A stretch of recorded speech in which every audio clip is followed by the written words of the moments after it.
물가 상승률 5% 시대, 특히 먹거리 물가가 가파르게 오르면서 외식은커녕 집밥도 부담스러울 정도죠. 최근엔 가뭄까지 겹치면서 앞으로 물가가 얼마나 더 오르게 될지 걱정인데요.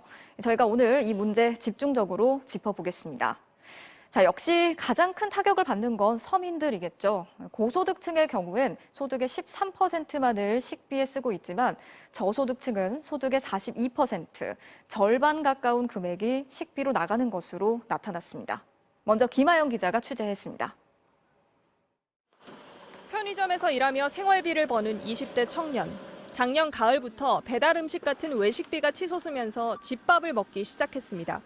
사실 혼자 자취하면 이제 배달로 많이 시켜 먹는데 요새 배달비도 좀 많이 오른 편이고 해서 혼자 해먹기 시작했던 것 같아요. 음식 배달을 하는 또 다른 청년. 배달 음식 주문이 줄어들면서 한 달 수입도 100만 원 넘게 줄었습니다. 이제 식당 안 가고 편의점에서 끼니를 해결합니다. 처음에는 이제 뭐 마라탕이나 이런 식당 가서 많이 먹었었는데 요즘엔 엔간하면 그냥 편의점에서 때우고 그냥 그러고 있어요. 고시촌의 식당 밥들도 가격이 줄줄이 올랐습니다. 웬만한 메뉴는 이제 7,000원입니다. 그래서 사실 요새는 편의점도 많이 가고 있긴 하거든요. 그래서 편의점에서 뭐 고구마라든지 감자 이런 것들이 한 2,500원 정도 해요. 그래서 그걸로 한 끼를 약간 때운다는 느낌으로. 식품 물가 폭등은 저소득층에게 훨씬 가혹합니다. 올해 1분기 하위 20% 저소득 가구는 식비에 35만 원을 쓴 반면 상위 20% 고소득 가구는 111만 원을 썼습니다. 고소득 가구가 3배나 더 많이 썼습니다. 하지만 소득 대비로 보면 얘기가 달라집니다. 고소득 가구는 전체 가처분 소득의 13%만 식비에 썼는데 저소득 가구가 식비에 쓴 돈은 소득의 42%나 됩니다.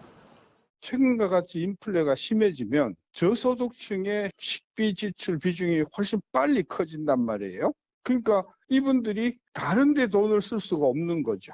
그러니까 생활이 팍팍해지는 거죠. 식비뿐만 아니라 빚도 저소득층에게 더 가혹합니다.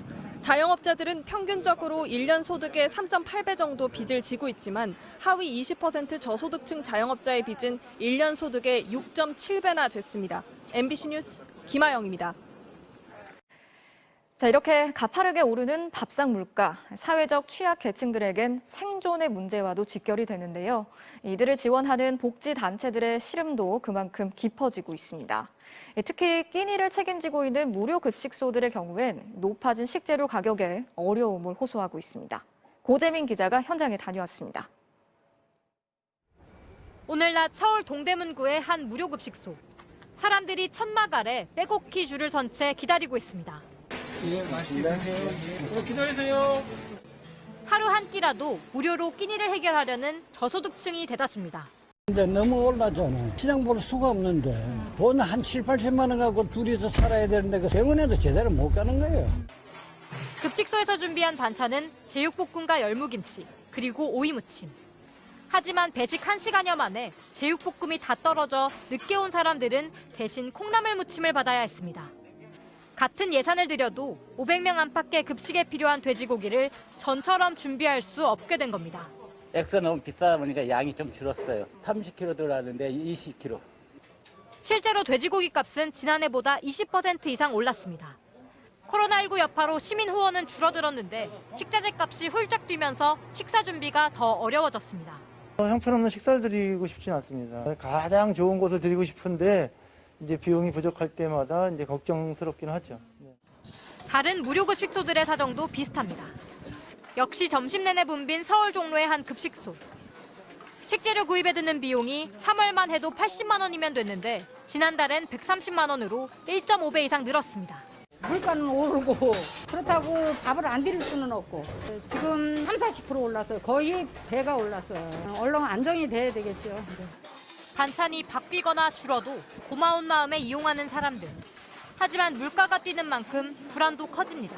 까지 운영을 했으면 좋지만 언제 그만둘지도 모르는 실정 아닙니까? 그게 좀 걱정이 되고. 급식소뿐 아니라 지역아동센터, 종교시설 등 사회적 취약계층을 위한 복지단체들이 유례없는 물가 상승에 어려움을 겪고 있습니다. MBC 뉴스 고재민입니다. 자, 그런데 문제는 앞으로의 상황도 녹록지가 않다는 점인데요. 전국적으로 이어지고 있는 가뭄 때문에 농작물 가격까지 오르면서 물가 부담은 더 커질 것으로 우려되고 있습니다. 이어서 이승섭 기자가 전해드리겠습니다. 수확기를 앞둔 한 양파밭. 푸른 빛은 온데간데 없고 메마르다 못해 온통 누렇게 변한 잎들이 밭을 뒤덮었습니다. 가까운 마늘밭에도 말라버린 마늘잎이 수두룩합니다. 극심한 가뭄에다 지난달부터 기온이 급상승해 작황은 역대 최악입니다. 미네랄이란가 영양분, 질소분이 조금씩은 다 있어요. 지하수는 없어요. 그냥 생명만 연장시켜주는 물일 뿐이에요. 열대성 작물로 가뭄에 강한 고구마마저 뿌리를 제대로 내리지 못하고 시들어버렸습니다. 하늘에서 비가 와줘야 그렇게 정상적으로 크는데 가물어버리면은 수확이 완전히 반 이상 줄어버리죠. 마치 거북이 등처럼 쩍쩍 갈라진 논. 자칫 1년 농사를 포기해야 할지도 모릅니다.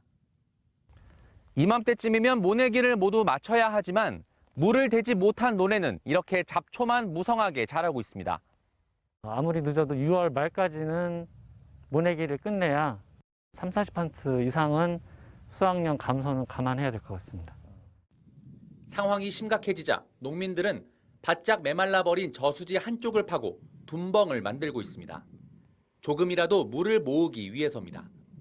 지난 한 달 동안 충남 지역의 평균 강수량은 5.4mm로 평년의 5.7% 수준에 그쳤습니다. 특히 서산과 홍성 등 충남 서부 지역 8개 시군은 가뭄 경계 단계로 전국에서 가장 심각합니다.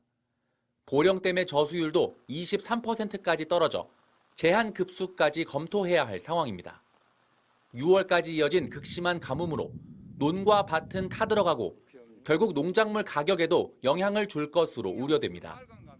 MBC 뉴스 이승섭입니다.